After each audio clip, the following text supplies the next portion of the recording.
e Eisenhower, que fizeram um ultimato: ou você sai daqui, ou vocês vão encontrar nosso ultimato de uma maneira bem mais forte. Essa é a verdade. Daí ele se tirou de lá. Na hora que ele se tirou de lá, ele foi um dos aliados mais amigáveis dos Estados Unidos. Essa é a questão. Agora, 67, um marco da vergonha. Essa invasão. Eu lembro que Rabin diz, dia seguinte, eu estou lembrando isso, nós não queremos essas terras. Eu estou esperando para o telefone do Nasser. Nós voltamos isso em troca de paz. O que fizeram com Rabin depois de 30 anos, quando ele já queria fazer isso? O que matou ele? Palestino? Me responde. Que besteira. O que matou Arafat? Os dois que conseguiam fazer um acordo que podia resolver essa questão ainda não tarde demais. Agora já é tarde demais. O Hamas. Por que Hamas fez essa besteira em Gaza contra a Fatah? Eu lembro as palavras do meu grande amigo Mahmoud Darwish, em Haifa, única vez que deixaram ele chegar para Haifa. Ele falou: nós queremos um Estado e recebemos dois. Isso também foi. Quer dizer que é um complexo muito grande. Uma extrema leva a outra. Estamos agora enfrentando um governo. Vocês falam de Israel, não falam de Israel. Eu também de Israel. Vocês falam de... Você confunde sionismo com os judeus. É um crime. Porque se o governo de Israel está fazendo crime, daí vão acusar todos os judeus do mundo. Que é isso? Que besteira é essa? Besteira, merdia. Eu acho que o movimento sionista foi um movimento de libertação nacional na hora que foram acabados todos os movimentos clandestinos, do Lehi, do Etzel, do Haganah, do Palmach. Precisa acabar com o sionismo. Já achou a coisa. Já tinha libertação nacional, não precisa mais. Então, se continuava, já tem ideia que essa coisa vai não acabar aqui, vai acabar de uma maneira maior. O que queria essas coisas? Mais simples. Então, o complexo é muito grande. Eu estou falando em nome da maioria dos intelectuais de Israel, que são uma minoria. Mas às vezes, uma minoria de valor e de uma visão clara pode modificar essa tragédia que estamos passando hoje.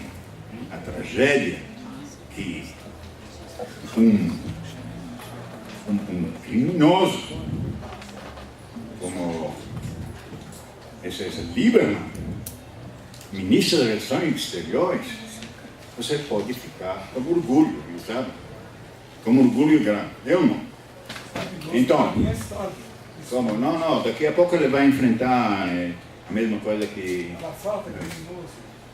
Olha, você pode chamar Arafat criminoso, você é evidente, você pode falar também, o Dulmet criminoso, está enfrentando agora um problema. Não é fácil, não chama a gente assim. Porque Lieberman é um criminoso. Não é para mim, para todo sujeito, seja israelita, seja judeu orgulhoso, um sujeito que quero pulsar. Meus amigos, eu tenho muitos amigos árabes de Israel, no meu corpo morto, vou deixar eles sair. Eu não vou deixar nenhum amigo meu deixar Israel. São grandes amigos meus. Vocês falam internacionalista? Não sei. Eu fui criado lá. Meus primeiros amigos de 5, 4 anos foram palestinos. Foram expulsos. Estavam em Gaza. olha, você está aqui, eu estou lá, são meus amigos. Você acha que eu não sei como eles foram expulsos? É verdade que o movimento Fisumero, o movimento palestino Fisumero, que eles declararam que daqui a pouco a gente vai conseguir voltar, e essas pessoas que vão deixar vão ficar seguros que eles vão voltar. Foi um erro, e eles admitem esse erro. Foi um erro. Mas, diria assim, não foi uma fantasia.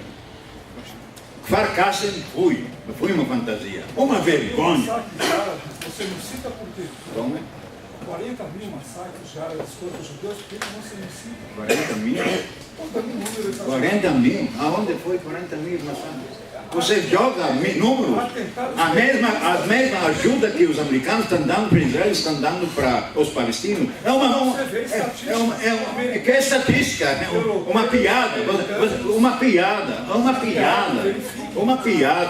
grossa.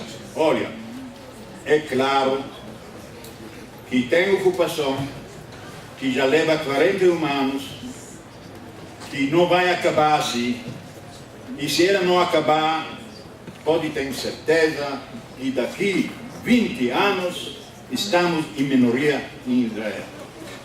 Israel grande. Agora, me explica uma coisa. Você fala que nenhum... Sobrou. Mais uma pergunta. Nenhum árabe quer deixar Israel. Você falou. É evidente. Eles têm muitas raízes. Os árabes nem querem deixar a Palestina, apesar desse miserável tempo que eles passaram. Na Palestina, você aceita que eles estão passando uma coisa louca? De jeito nenhum. Ah, de jeito nenhum. Tá bom. Então eu estou falando mentira. Estão passando coisas horrorosas. Mataram 1.450, não 1.300. E dentro deles, a maioria crianças e mulheres. E tem 6, você errou, 6 soldados. E 4 foram de fogo amigo. Me desculpe. Essa, bem mais informativa que todas as informações que você deu aqui. Muito obrigado.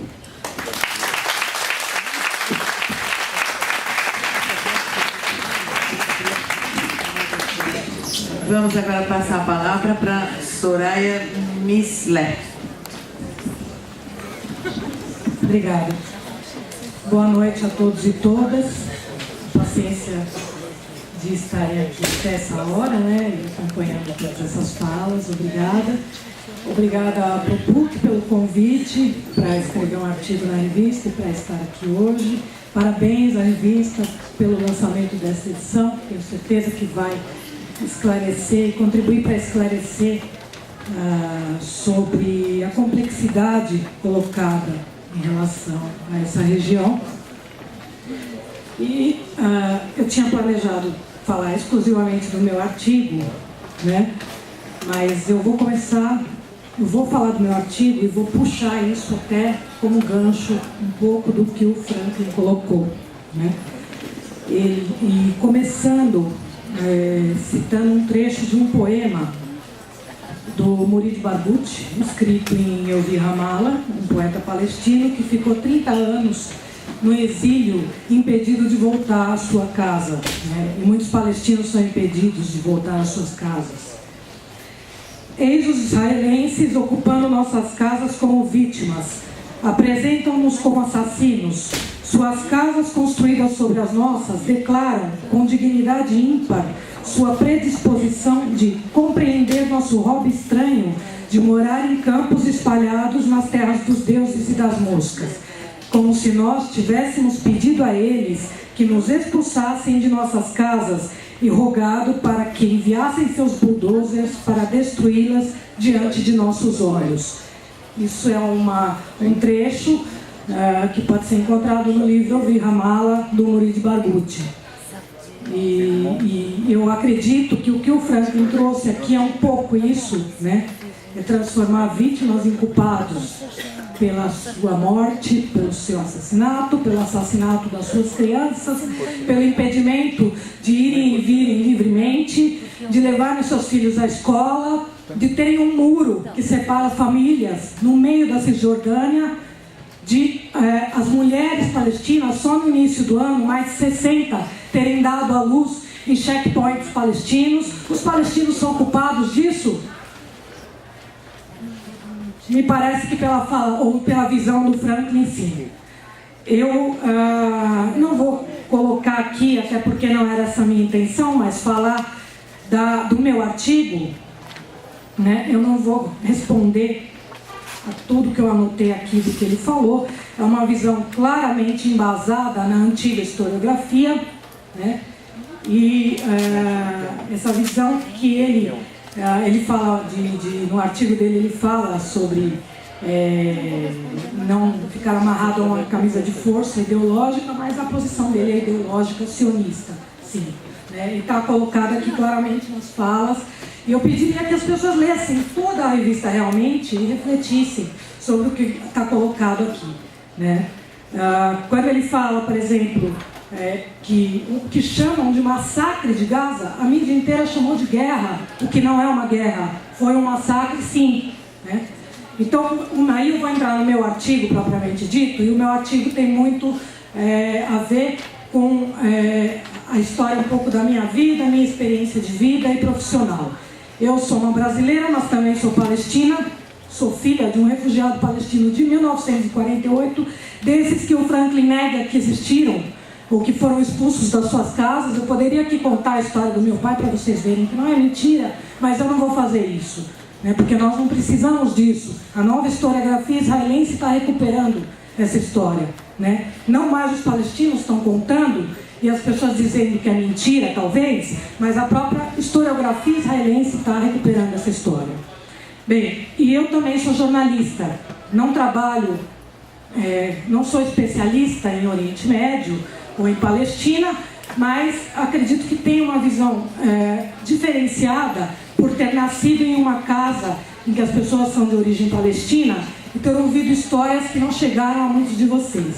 Como jornalista e como palestino brasileiro, então eu escrevi um artigo que fala da questão palestina na grande mídia brasileira, né? Trazendo impressões e algumas conclusões.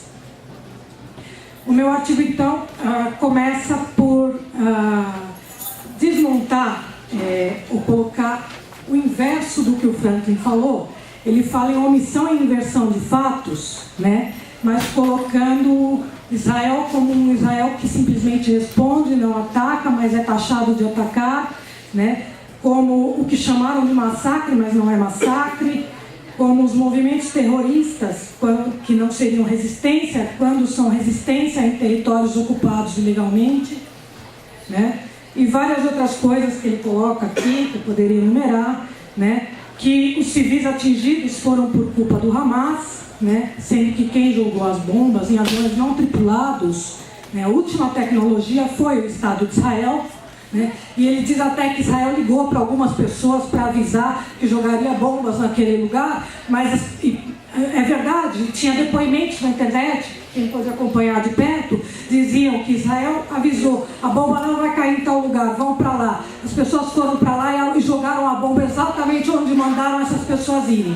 Isso tinha depoimento da internet falando disso, de palestinos que estavam em Gaza. Não sou eu que estou dizendo aqui.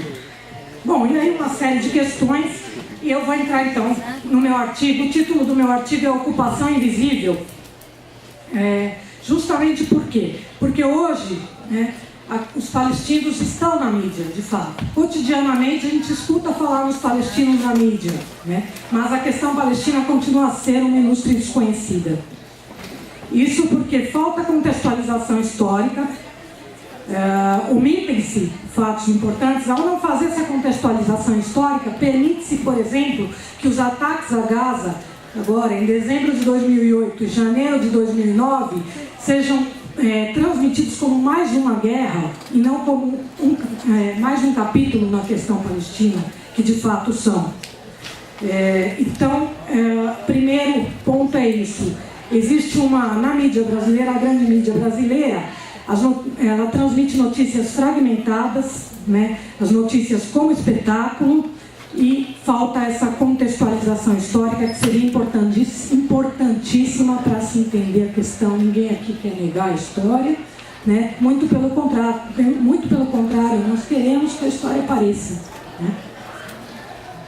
A outra coisa, então, como é que se faz isso, né? Justificar, por exemplo, um termo muito utilizado pela mídia em relação a Gaza foi que é uma guerra. Uma guerra, ora, se dá entre dois lados que supostamente teriam iguais condições, né? E não foi isso que aconteceu. Houve realmente um massacre, né? Existe um Estado constituído e, portanto, um exército que é a quarta potência bélica mundial e uma população civil, né? E alguma milícia que nem representa totalmente essa população, mas que se defende como pode, muitas vezes de forma com armamento artesanal.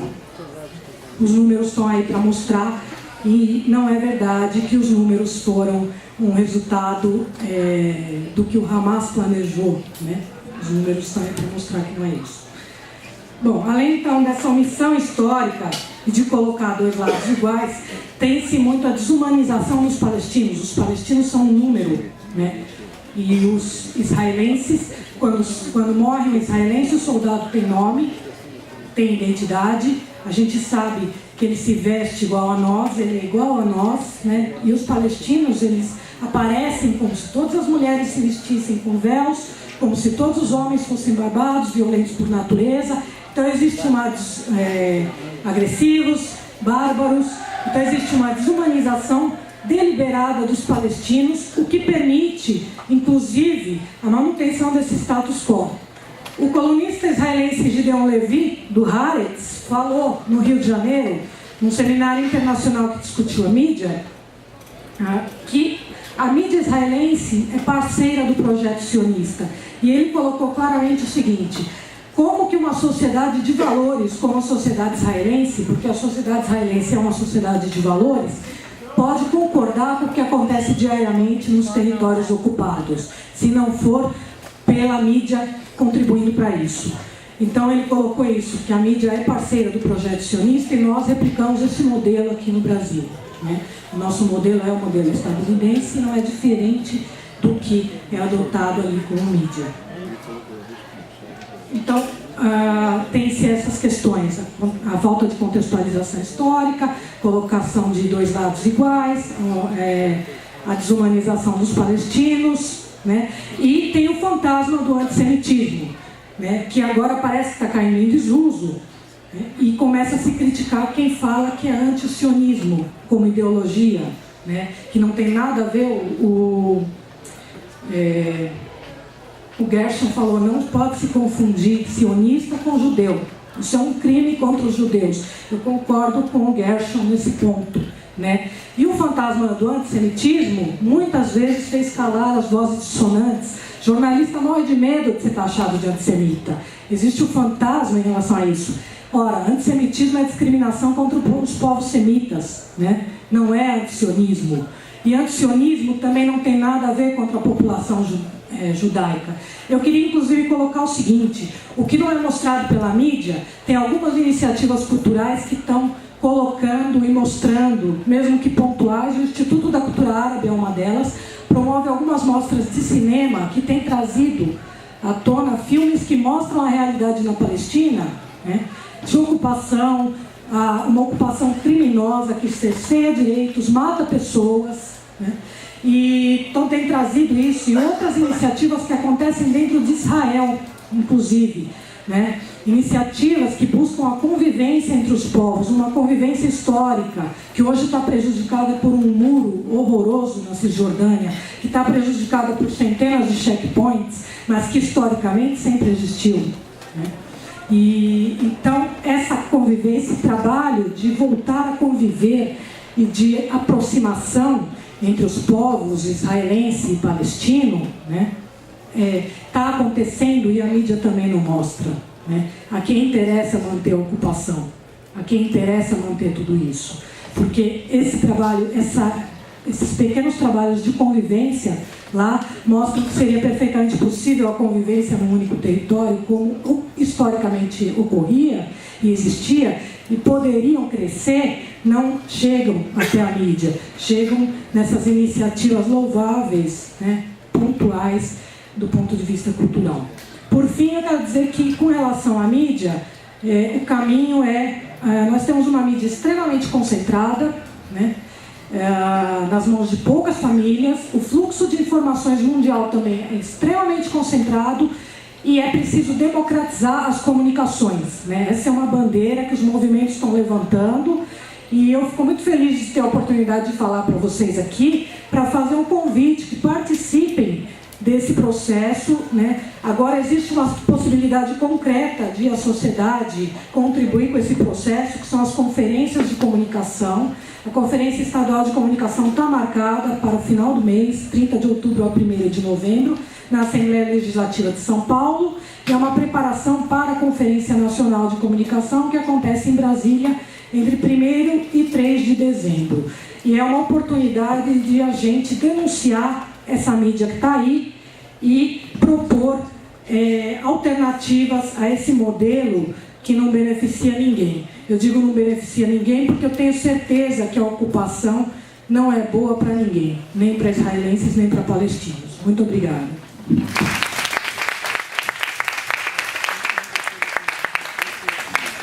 Eu vou agora passar a palavra para o último palestrante aqui, debatedor, que é o professor Gerson Martins. Bem, eu fiquei aqui para o final, justamente porque o Irã não faz parte geograficamente do Oriente Médio, não é? Mas também ele entrou na revista porque tem uma implicação profunda na região. Basta ver a acusação de Bush de que o Irã faz parte do eixo do mal. São aqueles países que deviam ser militarmente sufocados pelo fato de alimentar o terrorismo internacional, por ser um país que financiava o Hamas, financiava o Hezbollah, né? E que está constantemente em conflito com Israel. Então você pode ver a implicação profunda do Irã nessa região. É importante observar como a guerra entre o Irã e o Iraque e finalmente a intervenção dos Estados Unidos no Iraque, com o objetivo de primeiro esmagar Saddam Hussein. Aliás, esmagar o nacionalismo de Saddam Hussein. Uma vez esmagado o nacionalismo de Saddam Hussein, podia ser esmagado o nacionalismo dos ayatollahs do Irã. O problema central de toda a região é a intervenção do imperialismo. É a intervenção dos Estados Unidos na sequência das intervenções da Inglaterra e da França. É preciso saber que tudo que tem acontecido nas fronteiras, na maneira como foi desenhada o Oriente Médio, foi sob o domínio da Inglaterra e posteriormente dos Estados Unidos. O Irã faz parte desta relação. Ao norte havia a pressão da antiga Rússia czarista e ao sul a pressão da Inglaterra, dado o lugar estratégico que ocupa o país. Mas o fator que desencadeou a importância do Irã foi quando, em 1908, se descobre o petróleo e se verifica que, a partir daí, vai ser a matriz energética do mundo capitalista. E com a descoberta do petróleo na região do Oriente Médio, completa-se o quadro da importância da região para o funcionamento da economia mundial. O Oriente Médio tem a ver com o funcionamento da economia mundial. E o funcionamento da economia mundial tem a ver com as potências imperialistas. As guerras fratricidas do Oriente Médio têm por trás os interesses econômicos militares do imperialismo. Não haverá paz no Oriente Médio, não haverá paz no Irã, enquanto as massas oprimidas não expulsarem as próprias burguesias do seu país e derrotarem a intervenção do imperialismo. Este é um problema. Observa-se que o Oriente Médio e também no Irã desenvolveu-se o nacionalismo burguês como uma via de desenvolvimento capitalista autônomo. Fracassou. Não há como desenvolver o capitalismo a não ser sob o domínio imperialista. Esta é a questão histórica central que foi do início da Primeira Guerra Mundial até hoje, e hoje mais agudizada. O Irã teve inicialmente, no início do século XX, as primeiras tentativas das revoluções democráticas, onde a burguesia iraniana procurava substituir o regime já ultrapassado do sultanato, das formas arcaicas da produção agrária,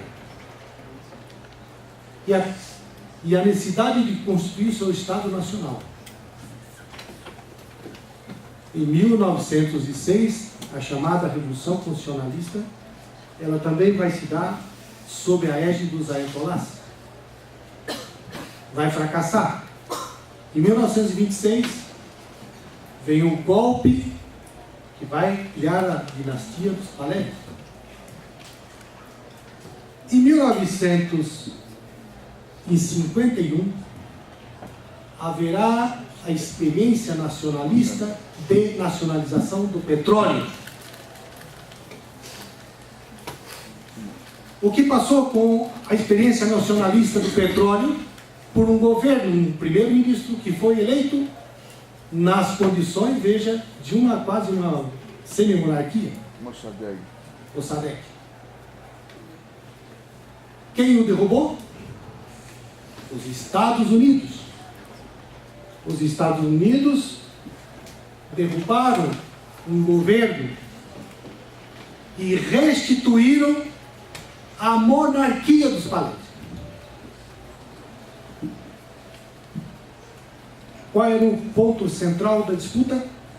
Petróleo. Quem armou o Irã? Quem entregou ao Irã os armamentos mais sofisticados na época? Estados Unidos. Os aviões mais... Antes de entregar para Israel, antes de abastecer Israel com as formas mais elevadas do militarismo, ele primeiro tentou fazer no Irã.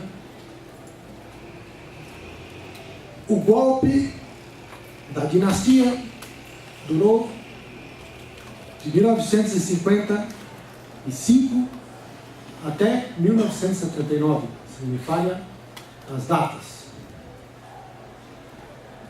A Revolução Islâmica, que vai criar a República Islâmica, em 1979, com Khomeini. O que foi a Revolução Islâmica? Foi um movimento nacionalista, pela necessidade de construir a burguesia iraniana, mas uma burguesia frágil que necessitava dos próprios Ayatollahs, da igreja. E daí o Estado Islâmico. E por quê? E por que essa ditadura, como foi dito, como uma ditadura, uma autocracia dos Ayatollahs, que manda sobre o Congresso, manda sobre os partidos? Por quê? por que essas burguesias não são capazes de criar um Estado democrático, independente do imperialismo? E para serem nacionalistas, têm que agir assim com seus Estados. Porque as formas mais chamadas da democracia ocidental é um caminho para o imperialismo intervir e cindi-la. Assim mesmo, está claro que os Estados Unidos têm uma intervenção no Irã já e uma cisão brutal dentro da República Islâmica. As eleições agora, onde ficou denunciado que houve fraude e os levantes e a repressão brutal, é um exemplo da cisão. Se tomar a história política de 1979 em diante, os governos, a linha de governo eleito, eram os chamados, aqueles que eram ocidentais, aqueles que queriam fazer as reformas. Os conservadores, exatamente aqueles que mantinham a posição dos ayatollahs da linha Khomeini. Mas quem governa? Não é o governo que foi eleito. É uma estrutura montada do Estado que expressa o atraso histórico do Irã. E esse atraso histórico se deve à opressão imperialista. E não a questões internas. Como no Oriente Médio não existe uma homogeneidade. A burguesia árabe ela é extremamente dividida, com interesses diversos. E os Estados Unidos controlam a Arábia Saudita, controlam o Egito e controla Israel. Esse é um ponto essencial. Enquanto os interesses do imperialismo estiverem vigentes, haverá conflitos profundos. Como está adiantado da hora, quero tocar só um ponto, que é um ponto mais sensível, que é a questão nuclear. A exigência que os Estados Unidos e o clube militar, com a França e com a Inglaterra, quer impor ao Irã, desculpa,